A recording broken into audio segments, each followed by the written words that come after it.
Hello and welcome back to the, final chapter of When I Knew You. So it's finally over, sort of. There's still some loose ends to tie up, like, for example, Marcus, having to make up with Marcus because, Callum broke his heart. And also, hopefully, making up with Karina because, you kind of screwed her over, you know? Hopefully, also making it up to Troy because out of all the friends, he seems to be the one that was like the most on top of what was going on with Callum to the point where he kind of got upset where when Callum would leave him out of what he was, quote unquote trying to investigate, even though for him, the topic of David was a sore subject because of what he did to him. And also speaking of David, we will hopefully also be, moving past that person.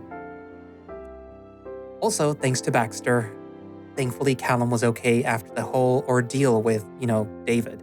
After what happened to him, Baxter, out of all people, was the one that found him and I guess you could say saved him.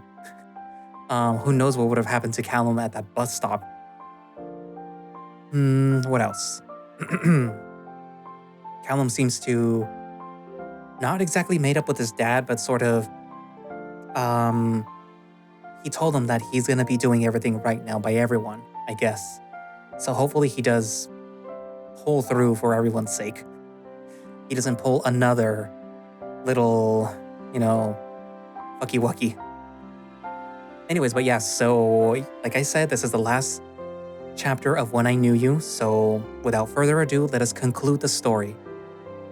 Also, in case you haven't realized, I recorded chapter 10, 11, and this one all back to back. So if you notice that my voice gets a little strained at the end of this one, then you know why. My hands shiver from more than just the cold. Taking small, slow steps, I follow the sidewalk down the path where I know that he'll be, waiting for me. My breath comes out in short gasps, and I realize that even though I am not overexerting myself, I'm panting, making my lungs and throat dry up like ice. I clutch onto my flowers, his flowers, as tightly as I can, pressing them firmly against my beating chest, walking slower than before. I'm gonna throw up. No, I don't have time to throw up. I can't get cold feet now, not when I've come this far already. Asking him if I could come over to talk was probably the most anxiety-inducing thing that I've ever had to do, but seeing the okay he texted me back gave me a glimmer of hope. Sure, he'd still be pissed, and rightfully so, but maybe, just maybe, if he hears me out, he might take me back. The closer that I get to his house, the more nervous I get, and the more my stomach does somersaults inside of me, as every worst-case scenario plays out in my head in vivid detail. The thought of this being the end of us puts a tennis ball-sized lump in my throat, but I quickly shake the thought away. I have to be hopeful. I have to give it everything that I have. I have to change. For him. Before I know it, I'm at his doorstep, my hands shaking more than ever as I give his front door a good knock, and agonizingly wait for him to open it. And after what feels like a lifetime, finally the door opens slowly inward, and Marcus's broad frame comes into view. He looks good. He always does, but he's definitely not his usual self. There is hurt in his eyes, so vivid and apparent that it makes my heart ache just looking at him. But I stand up straighter, despite my nerves and my guilt, because this is it, my chance to prove to him that I've changed. The last time that I can dream about what he'll say to me when I apologize. Because now it's for real.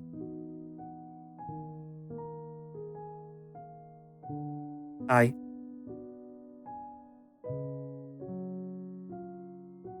Hey.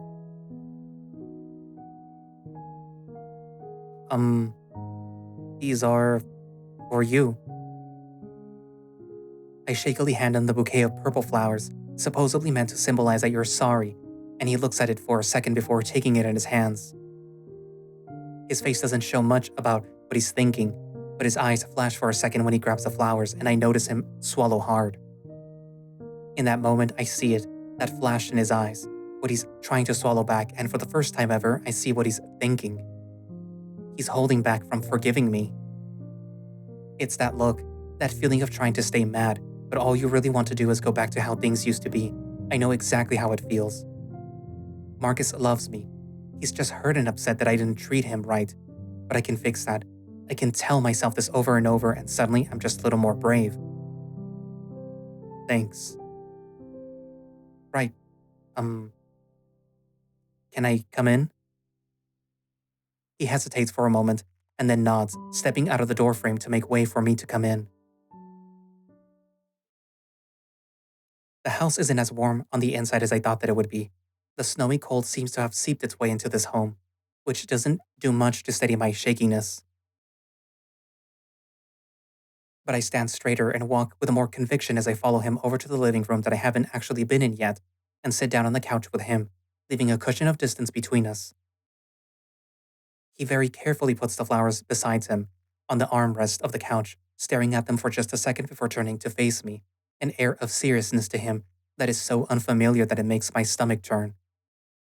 I take a deep, shaky breath, folding my hands in my lap as I stare back at him, his face giving me nothing but indifference. But his eyes, there might be hope there, I like to think. So after a minute of hesitation, I finally break the silence. How have you been? Fine. Not really, but, you know. Yeah, I know. You haven't showed up to school. Huh? Oh, that. I've been, sick. So I've heard. Troy? Yeah, he's worried about you. I know. He's worried about you too, you know. Eh, not as much. He loves you more. Maybe. The conversation goes nowhere. I curse myself internally, trying to find the right words to say, trying to find a way to apologize to make him forgive me. No, that's not the point. It doesn't matter if he forgives me or not. I just need him to know that I'm sorry. I just need to be honest with him. So, um, I came here for a reason. If you'll let me, I wanted to apologize. For what? I'm brought back to our first fight, the literal first day that we were together, the night that he found out about my investigation. He said the same thing then, too. And I lied to him then, too. I really have a lot to apologize for. For everything. I I know why you're upset with me. Why you ended things. It's because I put David over you. Because I made him my priority instead of you. I I've been thinking about that a lot. Why I felt so pressured into finding him. Why I felt like I needed to find him. To save him. Somehow, in my mind, it never really needed an explanation. It was like everything that I did when I was with him, I did for him. And it didn't need a reason. But when I think back on it now, I don't really understand why. Why I had to give myself to him like that. And the more that I think about it, the less sense it makes. I was a kid. He was the only guy in all of Pricefield who ever showed any interest in me, or so I thought. So I convinced myself that he was the one that I was going to end up with. I think, in a lot of ways, he convinced me of that too. That if I didn't end up running away with him or marrying him or something, then it wouldn't be true love. I think back to what Astor told me the other day, that for David, love looked like me, and if it wasn't me, it wasn't love. I think, somehow, that way of thinking seeped into me too. When I moved to Philly, I kept my head low. I never tried to pursue anyone romantically, never thought about having a crush on another guy. It was like my heart was his, completely. So when I came back to Pricefield, I thought that he and I would end up back together, pick up where we left off like nothing happened and be happy, that he was waiting for me to come back so that we could run away together. But he wasn't. He was gone. And that's when I saw you, really saw you for the first time. Before, I considered you, well, kind of like David's friend. A nice guy who's always there for me, protective and way out of my league. It never even crossed my mind that you might like me, that anyone but David might somehow find me attractive or want to date me. So when I started being around you, without David in the middle, it was something so new to me. Because you're nothing like him. You're considerate, you're sweet and generous, and you never do things expecting me to like them. With David, it felt like I was his sidekick sometimes. David and his boyfriend Callum. He plays a game of soccer and I'm his cheerleader. He gets into a fight and I have to patch up his scratches. It rarely felt like it was the both of us. It was him. And then it was me. I'm rambling on, but Marcus doesn't seem to mind. He's listening, really listening, even if he's still trying to keep that scowl on his face. So I go on. But it never really felt like that with you. I never felt like I had to run to keep up with you. You always wanted me by your side. You wanted to be mine just as much as you wanted me to be yours. I see him swallow hard again, as if gulping back words, and I think that maybe he wants to say, I still want that. But then again, maybe I'm just being too hopeful. And, well, that was so different to what I was used to. And it felt new and good and happy. So happy to be with you like that. But in the back of my mind, I always had that thought of David, of what he was doing, if he was okay. I felt like I betrayed him, I guess. I left for Philly and then I started dating you with no clue about where he was, if he was okay or not. And I felt guilty. I felt like the least that I could do was find him. For Lupe, for his family, for us. I thought there was a chance that we could work things out, that somehow we could all still be friends again, like we used to be. But looking for him just drove me apart from you guys. I swallow back the lump in my throat, feeling my eyes grow moist as I blink back my tears. I don't want to sit there and cry in front of him. I don't want him to forgive me out of pity. I'm sorry, Marcus. I put him over you and over people that I cared about. I can't keep doing that. I can't chase him without losing you guys in the process. I hate that it's like this, that no matter what I choose, that I'm losing someone that I care about. But if I never saw David again, I'd live. I'd be able to be happy again without thinking about the what ifs. I'd move on. If I lost you, Marcus, I don't think that I'd ever be able to move on. I wipe my eyes with my sweater, clearing my throat to try and regain my composure, sitting up straight again as I look at him, his face growing more softer now. I understand if you don't believe me. I've lied to you a lot, and I'm sorry about that too. You were so great to me and I didn't appreciate that. So, I get it, if you don't want me back. I try my best to say those words without my voice breaking, because although I mean it, I can't say it wouldn't absolutely kill me if that's what he chose. But I want you to know that everything that I said is true, and that I'm sorry. I'm so sorry that I hurt you, Marcus. I let out a breath, my heart racing in my chest, because now's the time where I shut up and let him give me his answer. Now's the moment where he tells me if he wants me back or never wants to see me again. Callum. He hesitates for a moment, but then slowly reaches for my hands with both of his, grabbing them softly and pulling me over to him, and I scooch over to sit on the cushion that was keeping us apart, my heart fluttering with hope. I believe you. Of course I do. I was there for everything. I saw the way he treated you, how he made you feel. I never said anything then, and that was my fault too. I was still struggling to accept the way that I felt about you, about guys in general. I felt less like a man, and my dad reminded me that it was wrong any chance that he got. It took me some time. It took you leaving for me to finally accept who I was, who I am.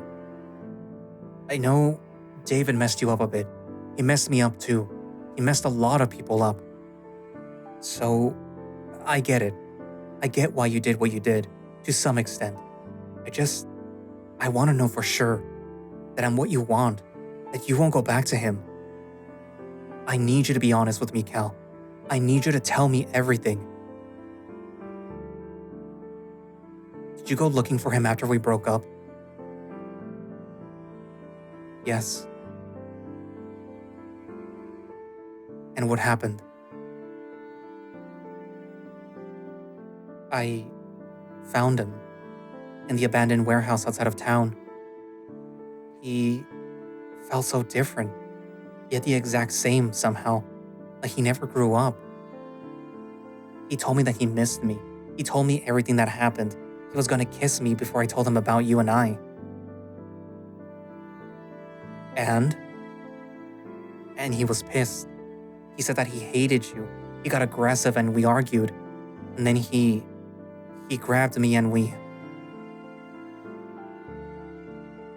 I froze. I didn't pull away and I wanted to. I felt so sick.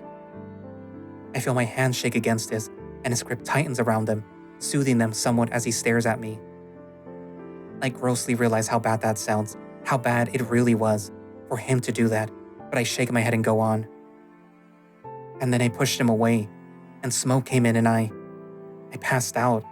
He drugged me. I see him trying not to look worried about this, and he nods. It felt so wrong, having him kiss me, hearing him talk to me like I'm his.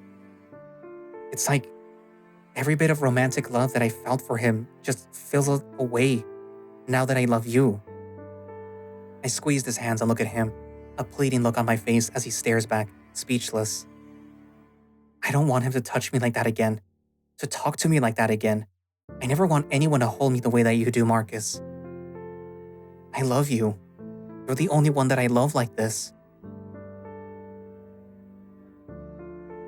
Cal. He sighs my name, the shortened way that he loved to call me by, his chest deflating as his hands go up to my face, cupping them, looking at me with nothing but love in his eyes. In a second, my eyes overflow with tears, and they stream down my cheeks and over his thumbs, and he effortlessly brushes them away, his own eyes turning glossy. I know, Cal. I know you love me. I love you too. My heart soars when he says this, making me sob harder. I think...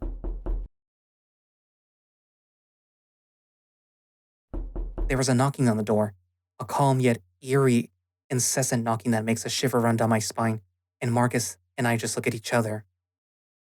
It's a knowing look, one that says everything yet nothing at all. And after the third knock, he wordlessly slips away from me and heads towards the door, disappearing from my line of sight as he reaches the door. I hear the sound of the door open, and immediately after the sound of someone bursting through the door, and my heart sinks when I hear the voice that booms into the quiet house. You fucking asshole! I jump to my feet when I hear their bodies thud together, and when Marcus yells at David to get off of him, there is a more aggressive scuffling. What the fuck is your problem? Is that the first thing that you're gonna say to me after all this time? Oh, were you expecting a kiss? Fuck you. You know what you fucking did. I was trying to help you, you dick. Look how that turned out, huh? I walk into the view of them, but David doesn't notice me standing there and just continues to berate Marcus, grabbing him by his sweater. That's your own fault, David. Yeah, you love saying that, don't you? I don't give a shit what you think. Hell, I don't even give a shit about you in general, Marcus. The only reason that I'm here is for Callum. So where is he? Marcus is grabbing him by the wrists, and at the mention of my name, his grip on David tightens, his expression turning sour. How the hell am I supposed to know? Don't bullshit me. He told me everything. You're fucking sick, you know that? Getting rid of me just so that you can have him all to yourself, huh? What the hell are you talking about? You left months before I even had any idea Callum would be back here. Shut up. You know what you did. Where is he? I'm not David. He looks at me that moment that I speak up, and instantly that hatred-fueled look that he had melts, replacing it with one of shock, then tenderness. Callum. He roughly shoves Marcus aside and rushes towards me, grabbing my face and looking me all over, not even giving me a second to step away from his grasp. Are you okay? Are you hurt? I'm fine. What did they do to you? They didn't try and hurt you, did they? No, they just left me passed out at a bus stop. Those fucking assholes. I wish that I could make them pay for what they did to you. I realize that I'm frozen in his embrace, unable to do anything but answer his questions, just like before. Marcus meets my line of sight, a look of worry and anger towards David etched onto his face, and that somehow breaks me out of my trance. I take a big step back, slowly but surely pulling myself away from David's hands, and he looks at me in confusion. Callum? What are you doing here? What if someone saw you come here? You're missing, you know. I escaped. You what? I ran away. I couldn't stay there anymore. But your debt. Fuck the debt. I don't want to give another cent to that asshole after what he did to you. The look on my face must say everything, because his face starts to soften, his hand reaching out for me again. Come on, Callie. Don't be like that. I did it for you. I already told you, I'm with Marcus. What are you talking about? I thought we talked about that. You're in love with me. No, David, I'm not. I don't want to be with you anymore. But you kissed me. You kissed me, David. I didn't want to kiss you. That's why I pushed you away. No, but... Callum. His voice is pleading, almost in a begging way, as if trying to make me see things his way by any means he can. Please, don't do this. Don't throw away everything that we've built together. Don't throw away our love for some dickhead who doesn't care if I live or die. I'm sorry, David. Callum. He said no, David. Leave him alone. Marcus speaks up behind him, and he whips around to face him, the anger coming back in a blink of an eye. You shut up. This isn't about you. It is about me. Callum's not yours. He's made his choice. So leave him the fuck alone and get out of my house. Before I can even react, David grabs me by the arm and pushes past Marcus, dragging me roughly out the door and into the cold air outside towards a motorcycle that I don't recognize. I hear Marcus's voice call out after us, and in the blur of the moment, panic starts to grow in me, and the closer that I get to that bike, the farther that I want to get away from it. I hear myself yell at David to slow down, to let go of me, to stop, but nothing gets through to him. I hear him mumble something about showing me, about proving something to me, and if anything, his grip only gets tighter. My head gets fuzzy as my blood starts to boil. His grip gets unbearably tight and something snaps inside of me. And just like I did the other day, I see myself raise my other hand and bring it down hard on his arm, over and over again until he lets go of me. Ow, Callum, what the hell are you doing? I blink out of my haze, my breath shaky and my fists a little sore, and I quickly back away from him, staring him down. Callum? What are you doing? Where were you planning on taking me? I just wanted you out of that house. Away from him. What is wrong with you? Why do you always want to control me? What do you mean? You treat me like I'm your toy or something and get pissed when anyone takes it away from you. What is that? Do you really see me that way? What? Callum, no. You've got it all wrong. So what is it? Why are you so aggressive? Why do you act like you own me? Because you're my boy, Callie. You're all I ever loved.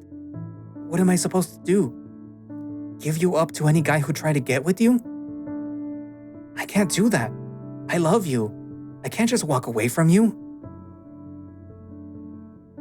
Not even if I asked you to? Hurt flashes across his face, a deep, piercing kind of hurt, and he takes a small step towards me. Don't say that. Don't say that you don't want me. Don't say that you want me far away from you. Because I won't believe you. I don't believe that you never want to see me again, Callie. You're right. I don't want to let you go. I wish that we could have worked things out between us, that we could have all been friends, like we used to be. But you don't respect Troy. You never talk to Karina. You hate Marcus. So what's left? You're left. I don't care about Troy, Karina, Baxter, much less Marcus. I only want you. I want us to get out of this fucking town, run away together, travel the world, just like we said. I want to be with you, Callum. I'll do whatever it takes. How can you say that like it's a good thing? Like I'm supposed to find it romantic that you don't care about the people that I care about the most.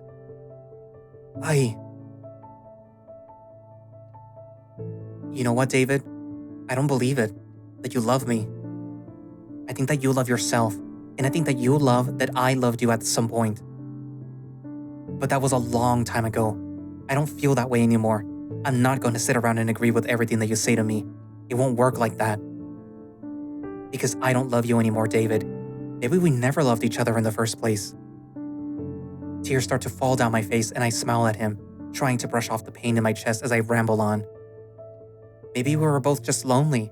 Maybe you wanted someone who wouldn't say anything bad to you and I wanted to feel special or something.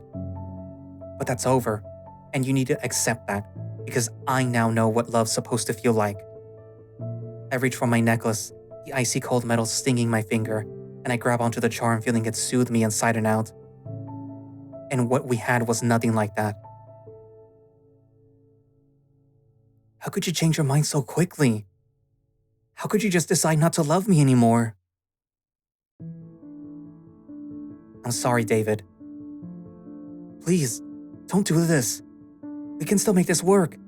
We can try again and see how it goes. Come with me. Let's get out of this place. Give it an actual shot now. Please. Just don't leave me. I begin to sob now, letting the reality of my situation sink in. I'm losing him. I'll never see him again if I let him go now. Everything we had, it'll all be over the moment that I say no. Choosing him means losing Marcus. Choosing Marcus means losing him. No matter what, I won't have the life I wish that I did.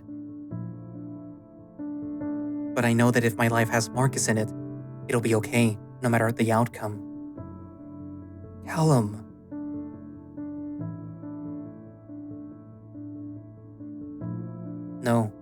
No, David. I'm not going with you. I'm staying here in Pricefield with my dad, with my friends, with Marcus. Don't say that. You love me. You know that. Please. Cal. I turn around and see Marcus standing by the doorway, and I can only assume that he's been there the whole time. He opens his arms, his face soft and gentle, and his eyes are inviting, forgiving. I don't need much more than that to sprint to him and throw myself into his arms, feel his warmth, his scent, his strong, tight hold on me that's never felt like anything but love. I bury my face deep into his chest, letting my tears flow freely, knowing that this hug meant that my words got through to him, that he wants me back, that he forgave me. Cal's made his choice, David. If you love him, you'd respect that.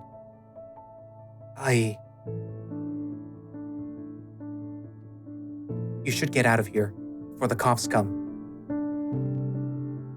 I turn to see David's face and instantly regret it.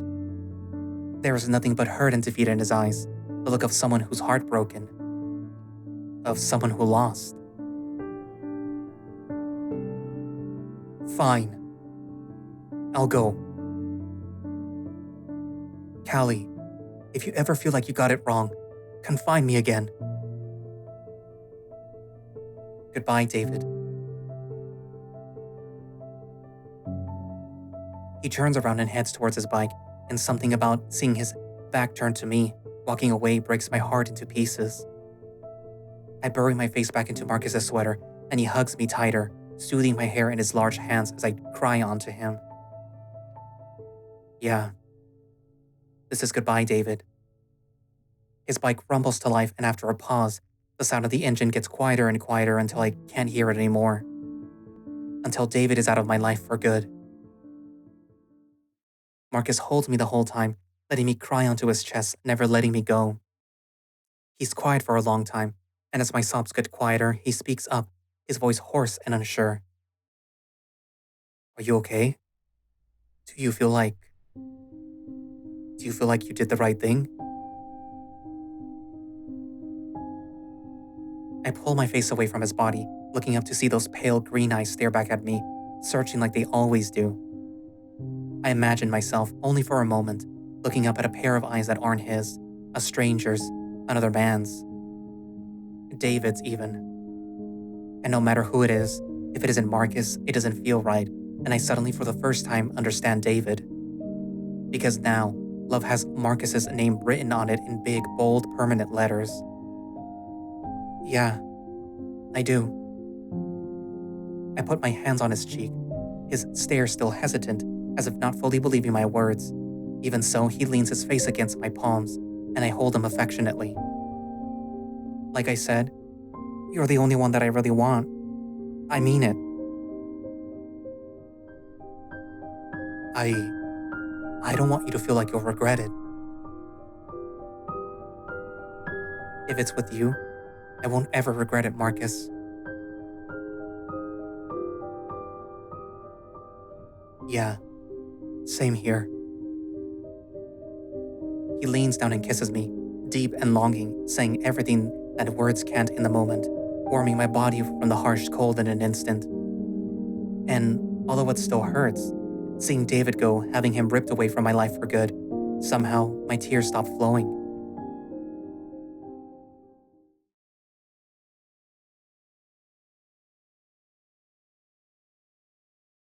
Five months later.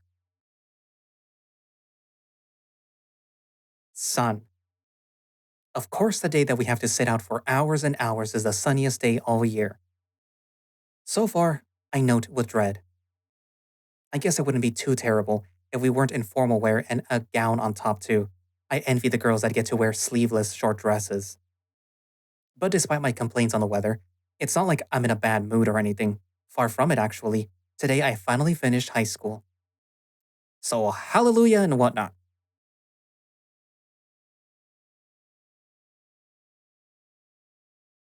The ceremony was long and a bit boring, but also exciting to see, and everyone was so happy and upbeat.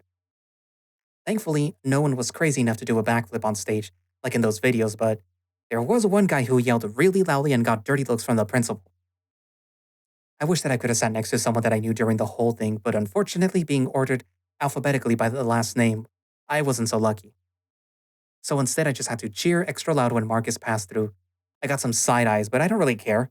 I have to be the loudest one after all. The ceremony comes to a close, and after we all throw our caps in the air, everyone disperses in an instant, no doubt wanting to find their friends just as badly as I do. Of course, my first instinct is to find Marcus, thinking that it'd be easy to do so with how big he is, but after about a minute of searching, I hear my dad call my name, and I quickly rush over to where his voice is.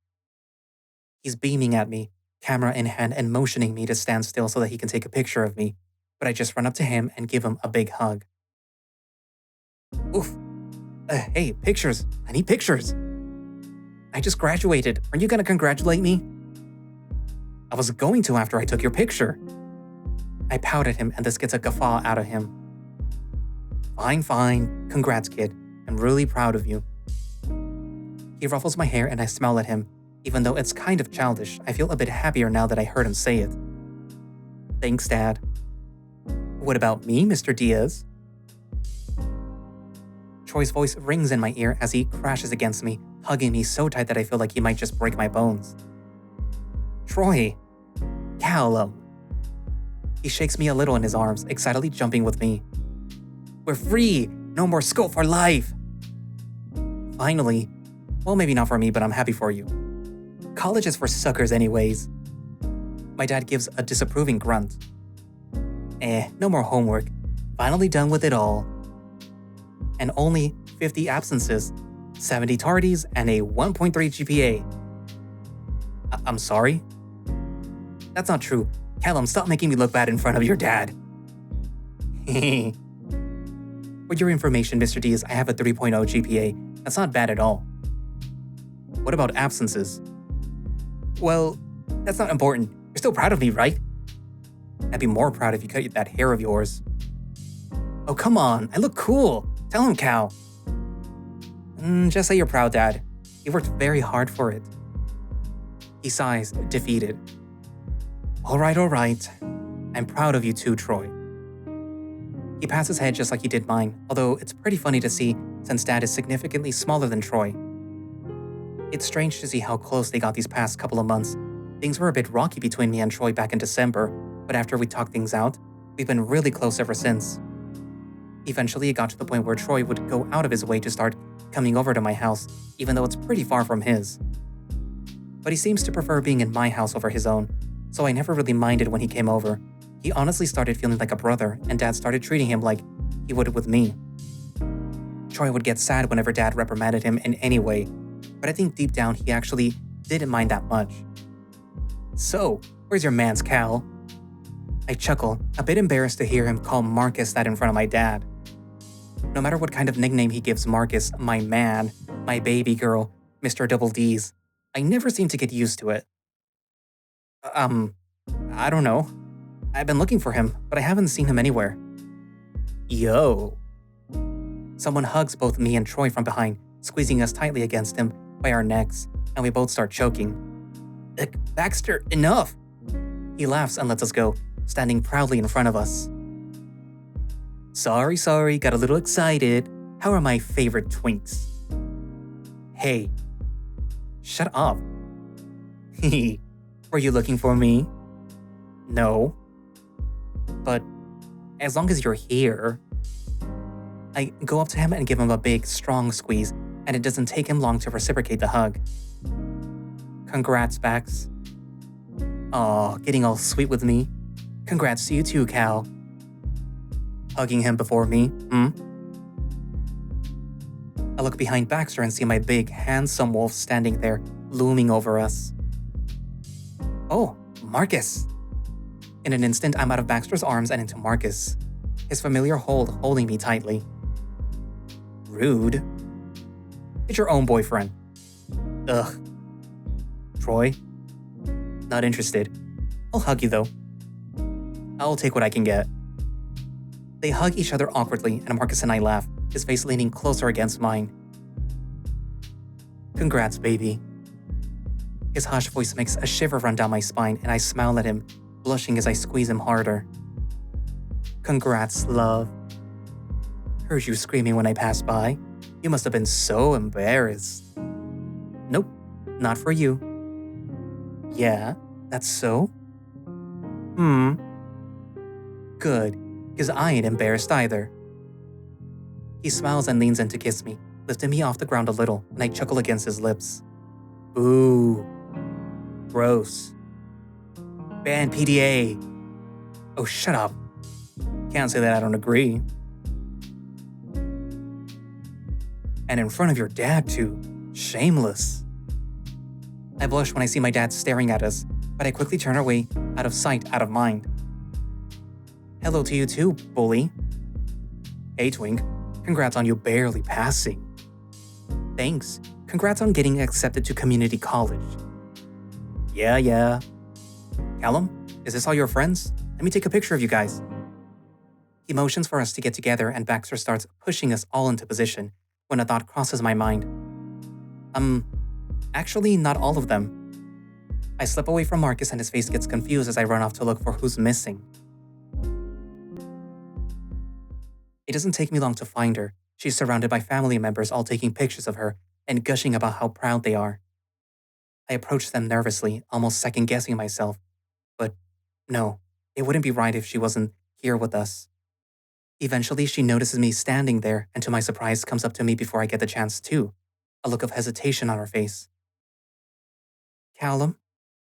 Karina? We haven't had a real conversation since last year, since we had our fight. We've exchanged glances when we walked down the halls or at lunch, but we never spoke after that. But here, when everything is over, it seems fitting that this is when we talk again. Congratulations. We finally did it, huh? Yeah, yes we did. Congrats to you too, Cal. You look beautiful, by the way. Oh, She looks down at herself and cracks a little smile. Um, thank you. So do you, hun. Handsome, I mean. Right. I smile a little too, and somehow there is just a little bit less tension than there was before. So, hey, my dad wants pictures of me with all my friends, and, well, I was hoping you'd be in the photo. Oh, well, sure. Yeah? Uh huh. Let's take that pic then. Everyone is a bit surprised when they see Karina and I walk back to the group together, since they all know that we're not on the best of terms at the moment. But no one really questions it, and they just smile at her, congratulating her and the like. Karina? Looking beautiful as ever, I see. Thanks, Max. Aren't you cute? I was going for dark and handsome, but I'll take cute. She just rolls her eyes. So, finally everyone? They all get into position for a photo and I run over to them to take my place, smiling wide. Yeah, we're ready. Alright then. 3, 2... The camera shutters and we all cheer and hug each other, then huddle around my dad to look at the picture. Aw, my eyes are closed. You always blink in photos. The flash hurts my eyes. The camera didn't even use a flash. It's instinctual. Well, I look great. You look tiny. I am tiny compared to you, fee-fi-fo-fum ass.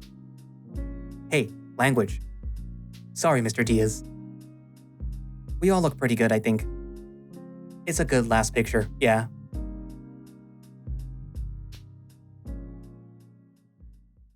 Last picture, huh? I guess that's true. When's the next time that we're gonna all be together like this? We all sort of get that same thought, it seems. Looking at each other is a bit somberly now that the reality of things starts to sink in. Well, not really a last picture. There's still the 10-year reunion. And Baxter's funeral. Hey, why am I the one who dies? I think it's pretty obvious. Nah, before that is Callum and Marcus's wedding. They're gonna invite us all, right? I look at Marcus and he blushes, looking away. I mean, might be a while before that happens. A long while. My dad glares daggers at Marcus, making him even more nervous. Oh wait, I bet it'll be a pretty nice wedding after all. I'm sure it will be. We all turn to Karina in surprise and she just crosses her arms. What? Gay weddings are usually super classy. Can't argue with that. You better have cake. Don't be dumb, of course there's gonna be cake. Oh, you've got it planned out? Huh? No, Everyone hoots at me and I smack Marcus in the arm, blushing furiously.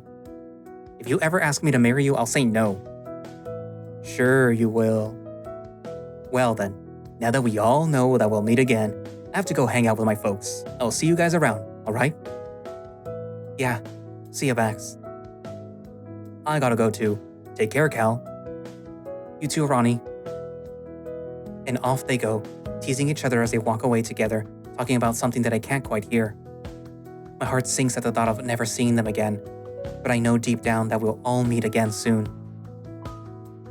What about you guys? Got anything planned with family? Nah, my dad's taking me out tomorrow. My parents didn't show up. So I'm free!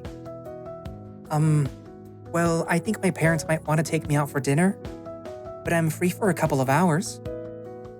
She says that in a sort of careful way, as if not wanting to overstay her welcome. We should all hang out then, even if it's just for a little while. Can we, Dad? As long as you're back home in time to go out for dinner. Nice. The gang back together. So, where should we hang out?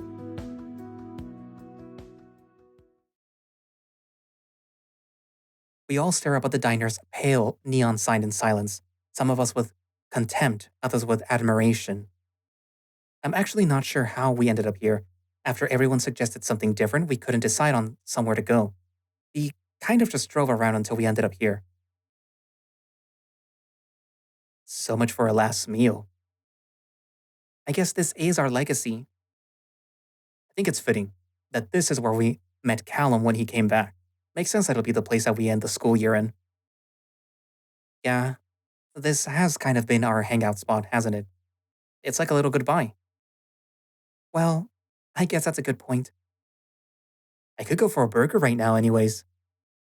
And with that, we all step inside. As usual, the diner is largely deserted.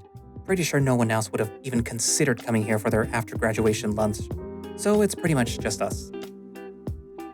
I feel overdressed. Think of it like we're a VIP, supporting a small business. Yeah, that actually makes me feel better. Nothing to do about the smell of grease, though. That's gonna end up on your clothes. If somebody hears us, you're gonna get us kicked out. Come on, sit down already. Marcus lightly pushes us over to a booth, and we scramble inside, a sudden silence hanging in the air.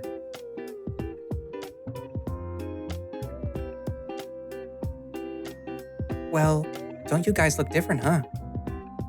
We do? Yeah, especially you, Troy. If you say something bad about my hair, hey, your name is going first on my suicide note. What? No. She laughed surprised. I actually think it suits you. You should have grown it out ages ago. Karina! He loudly fake sobs as he hugs her close to him, making Karina break into a laughing fit. I knew you'd like it. No one here has an eye for real style. I can always count on you. Come on, Troy, I never said anything bad about it. You never said anything good about it either. Plus, you pull on it whenever you get annoyed. You're such a violent person. Seriously? I don't know how Marcus tolerates you. I'm not as annoying as you. He never hits me. CK, they hate me. She pats his arm in consolation, nodding. Yes, they do. But to be fair, you are pretty annoying. He lets go of her and scooches away, pouting. You're just like the rest. Guess you haven't changed much, actually. You two look pretty different, though. Marcus with his beard, you with the glasses. She addresses both Marcus and I, and although it still feels a bit awkward between us three, I do my best to go along with the lightheartedness of the conversation. Well, these are just temporary. I hope. You should have seen how upset he was the day that he had to get them, Kay. He refused to put them on. Because I look awful in them. He's crazy, Karina. Everyone's told him a million times that he looks good in them, and he just refuses to believe it. You won't lie to me, right? Tell me, as a fashion expert between the four of us, do I not look like a bootleg Harry Potter? Karina scrunches her face and stares at me for a second, assessing her decision. Although I never liked the glasses to begin with, as Troy already said, I've grown used to them at least. I was scared Marcus would think that I looked dumb in them, but when I showed it to him, he just gushed about how cute I looked in them for hours on end. Which is funny because before I even did my eye exam, I asked what he thought about glasses, and he said that he didn't like them. But apparently, it's just cuter on you, is what he said to me when I called him out on it. I still don't know if he's lying to make me feel better, or he genuinely thinks that I look good in them. Either way, it does make me feel a little better about them. I think it suits you, actually. You've always had this nerdy kind of vibe to you. This is like the icing on the cake. That's what I'm saying. I don't know how I feel about that. You, however, she singles out Marcus now, definitely need to shave. You look like you're 40. What? Not a single bad take from Karina. Come on, I know it makes me look older, but I still look young, don't I? Maybe if it wasn't so messy. I don't know, I'm not big on beards. Have you considered just having a mustache? No. Worth a shot. Marcus frowns and glances at me, side-eyeing me, the edge of his lips twitching up slightly. I blush and cross my arms, frowning back. I keep telling him that it looks bad on him, but do you think that he listens? No. He's just so stubborn. Fine, maybe I will shave it if you hate it so much. Good. The truth is, I was the one who suggested that he grow out the fur on his face. He said that he never did it because he thought that I wouldn't like it. So after learning that I do like it, and a lot at that, he hasn't gotten a clean shave ever since. What can I say? I love a guy with a bit of hair on his face. Feels good when we kiss. You're so obvious, Callum. You're not telling him to do shit, but you even like it. Pervert. Shut up. Anyways, if anyone looks different, it's you, Karina. Your hair is super short now. Yeah, I guess I just prefer it this way. Easier to manage. Plus, you look badass. It definitely suits you. You look like a telenovela antagonist. In the best way, of course. You look super cool. That's actually the look that I was going for. We talk a lot more as we eat. About us, what we've missed in each other's lives, what's to come. Karina says that she quit the cheer squad and joined the volleyball team. She got bored of it apparently and wanted to do something less girly in her words. I guess she's going back to those tomboyish habits that she used to have when we were kids. It makes me kinda happy. It feels more like her. Troy still goes to book and anime clubs and the like. Things didn't work out with Sophie, as he casually tells us, but they're still great friends. I feel a little bad for him, but he doesn't seem too hung up on it, so I won't be either. Marcus, after football season ended, went straight to the Yu-Gi-Oh club and entered a lot of tournaments throughout the rest of the school year. He lost every single one of them.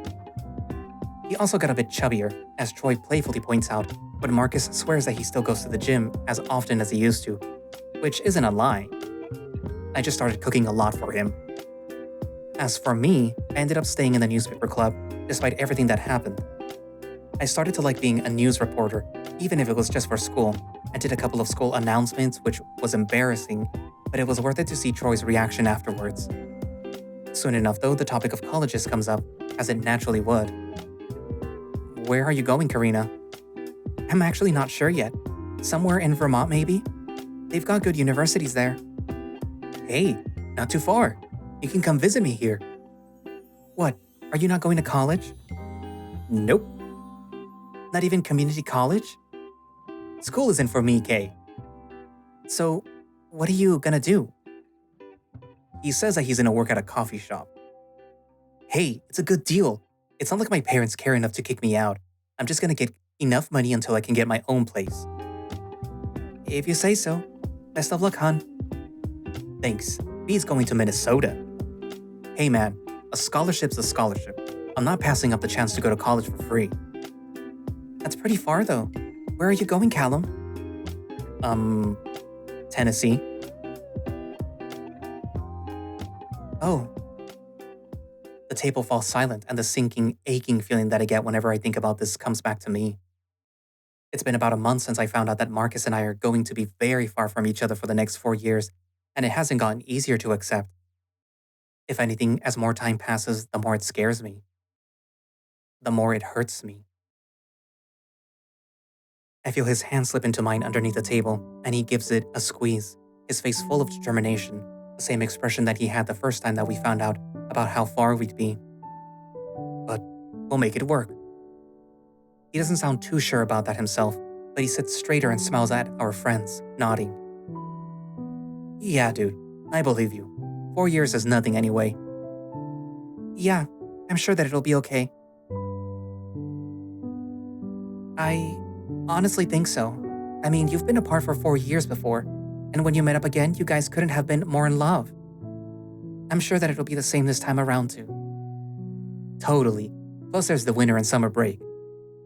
Spring break too. So many holidays. You guys will be fine. I squeeze Marcus's hand back, my heart filled with a bit more hope as I smile back at them both. Thanks, guys. Really. I look over at Marcus and the smile on his face, the familiar warmth of it, doesn't seem so unsure anymore. We step outside, the sun slowly making its way over to the horizon as the minutes go by. It's finally time for us to go our separate ways, celebrate our success in private, plan for the future, all those things. It doesn't seem like any of us want to go, though. Well then, I guess this is goodbye for now. We could always hang out in the summer. I mean, I might be busy with finding a job and you guys with college stuff, but we'll make the effort. Totally. Oh, come on. You guys are bumming me out. It's not like this is goodbye forever. He hooks one of his arms with Marcus and the other one with Karina. We'll see each other again soon. Now, come on. You guys are going to be late. No formal send off, no tears, no last goodbyes. Just going off and seeing each other later. I hook my arms to Marcus, making us form a line, and I smile up at Troy. Well, we should do a little fanfare. It is our graduation day after all. Yeah, you're right. We're celebrating, not mourning. Come on, march to our new lives full of freedom. We all sort of follow suit, marching with him, laughing throughout the heaviness of our hearts. Time seems to slow down for me in that moment, thinking of everything that's to come, everything that was, and everything that I am leaving behind. It's at times like these that my mind goes back to David. Sometimes, in moments just like these, where I'm happy and surrounded by the people that I love, I think about him, where he is, if he's okay, what could have been if everything worked out between us. But then I remember that he didn't change. He never did. And all the time that we were apart, he chose to stay the same, to never grow up, while the rest of us did. I remind myself that staying with him, chasing after him, running away with him, none of it would have ever done me any good. The people here, the ones who grew up with me, the ones who will continue to grow up with me as time goes on. These are the people who loved me enough to change, who I loved enough to change with, who, no matter what, will always be with me. They are the people that I will always know, no matter how different we become, and no matter how different I get. I know that they will always know me too.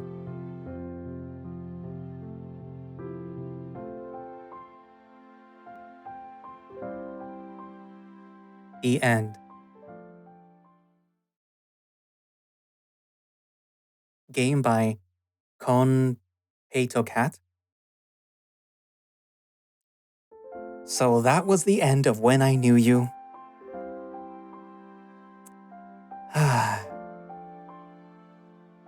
Who here thought that Callum was gonna end up getting taken away by David on the motorcycle? Come on. And of course we know that the story doesn't end because, it just moves on to Baxter. It is kind of interesting how Baxter became the protagonist of the follow-up story. And at the moment of recording, because it's December 29th right now, technically speaking, Baxter is back in Pricefield. And at the very least, he probably spoke with Troy. So I wonder if Troy would ever show up again, if he would be mentioned. And if you recall in the other visual novel, I believe, I don't remember his name. I forgot his first name, but I know Baxter calls him Russo. I remember that he sees the picture of Baxter with the other people, the one that they take in this one. So that's a little nice nod to that fact that picture exists. What else? It is interesting though, the message that it's giving you, or at the very least the message that it gave with David, where you can tell that yeah, David never grew up. He always had this sort of same outlook on life, and that outlook was very possessive, very childlike. And again, I still stand firm that perhaps David has some sort of antisocial personality disorder. And again, that's not referring to a person that just doesn't like, or that has trouble with crowds. This is referring to maybe psychopathy or sociopathy, maybe a narcissism disorder or something like that, where, like I said, it's always about David. With David, it's always having to be about David. It's never anyone else. Again, David himself said that he didn't really care about all the other people, all his quote-unquote friends. Like he said when he was younger, if somebody's missing, then we'll all go searching for them and then we'll bring them back. And now when he's quote unquote an adult, he's like, I don't care about them. I just care about you. I want you to come with me. And the whole scene where David was dragging Callum out of Marcus's house was very reminiscent of the dream that Callum had, where David, when he was a kid, was dragging Callum down a hill, and Callum ended up hitting himself in the head. So I kind of feel like that was indicative of what would have happened if Callum had said, like, okay, fine, let me go with you on the motorcycle, that it probably would not have ended well. And mostly because of David's just selfishness and the fact that he can't see that he's hurting Callum. That there is somebody else with him that he can hurt, that there's consequences to his actions, etc., etc., etc.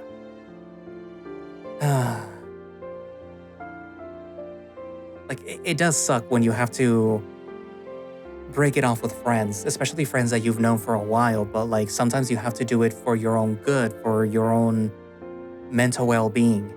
And in this case, it was it was for Callum's mental well-being. He needed to let go of David finally. And even though he still thinks about it, it's not sort of like, oh, I miss him, I need to go find him, or whatever. It's not like, it's how you think about somebody that's no longer in your life, but you're not gonna go like out of your way to find them, Anywho, I hope you like the story as much as I like reading it.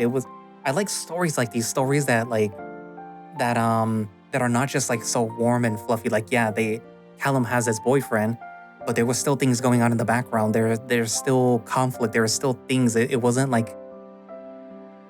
the instant. It wasn't like how some dating sims do it. And yes, you all should know by now, I hate dating sims because of this one little thing where once you get the guy that you want out of the list of like hundreds of people, of muscled furries, then nothing else happens. That's it. Like, there is like pseudo conflict, there's pseudo things going on, but it's really just filler. It's like you got your cake and you get to eat it, but maybe not. It's like you got your cake, but you don't get to eat it. You don't get to enjoy it. You don't get to enjoy the fact that you're with this character. You don't get to know this character. You don't get to see their flaws, their good things. They don't get to experience your own flaws. Because of course, Callum, there was a big flaw right there. And poor little Marcus had to find it. But like, yeah, this is a good story. And so is the other one that's following it up with Baxter. It seriously made me feel entertained, and it made me feel good about reading it, I guess. It's a weird way of saying it, but like, I really enjoyed reading it. And it felt like, it's not like sometimes when you're reading something or you're watching something and it kind of feels like you're just wasting your time with it. Like, no, this feels impactful, I guess, in a way. And I hope some people either saw the videos or read the visual novel themselves and, maybe felt the same way or felt something about it, Anyway, so what do you think of the ending? What do you think of the whole story as a whole? Write it down in the comments. And thank you all for watching / listening. If you would like to play When I Knew You yourself, you can do so by going down into the link in the description, which should have a direct link for the itch.io page where you can download the game and play it yourself, or you can just go to itch.io.com and download it from there, along with the other 2 visual novels that the creator has currently written. And if you would like to subscribe to their Patreon and support the creator and hopefully spur them on to, write more, then, I will be linking down in the description their Patreon so you can support them. And I'm hoping, because I did see that they had mentioned something about the head quote-unquote investigator who was being bugged by a hyena. So I kind of feel like there's more there. That would be like an interesting, maybe perhaps another visual novel or a visual novel idea. But yeah, so, well, we'll see what the creator decides to come up with next. If they do, then I will most certainly read it because, like, if the 3 visual novels that they have already made are anything to go by, their writing skills and how they improve through each one, then, you can bet whatever else they create is definitely worth reading and sharing with you guys. Anywho, I guess that's it for now, and I will see you guys in the next one. Bye-bye.